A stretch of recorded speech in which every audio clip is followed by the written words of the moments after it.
আসসালামু আলাইকুম রহমতুল্লাহ। শ্রদ্ধেয় শ্রোতামণ্ডলী,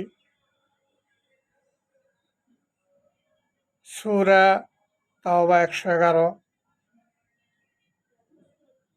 মহান রব্বুল আলামিন বলেন, আউযু বিল্লাহি মিনাশ শাইতানির রাজীম, বিসমিল্লাহির রহমানির রহিম। ইন্নাল্লাহা আশতারা মিনাল মুমিনিনা আনফুসাহুম ওয়া আমওয়ালাহুম বিআন্না লাহুমুল জান্নাহ। মহান রব্বুল আলামিন ঘোষণা করেন, আমি মুমিনদের জানমাল ক্রয় করে নিয়েছি জান্নাতের বিনিময়ে। সুতরাং আমাদের জানমাল আমরা বিক্রি হয়ে গেছি জান্নাতের বিনিময়ে। আমরা যদি জান্নাত প্রত্যাশা করি তাহলে আমাদের জানমাল আল্লাহর রাস্তায় খরচ করতে হবে। এই জন্য আল্লাহ রাব্বুল আলামিন আমাদেরকে আল্লাহর রাস্তায় আমাদের জানমাল খরচ করার তৌফিক দান করুন।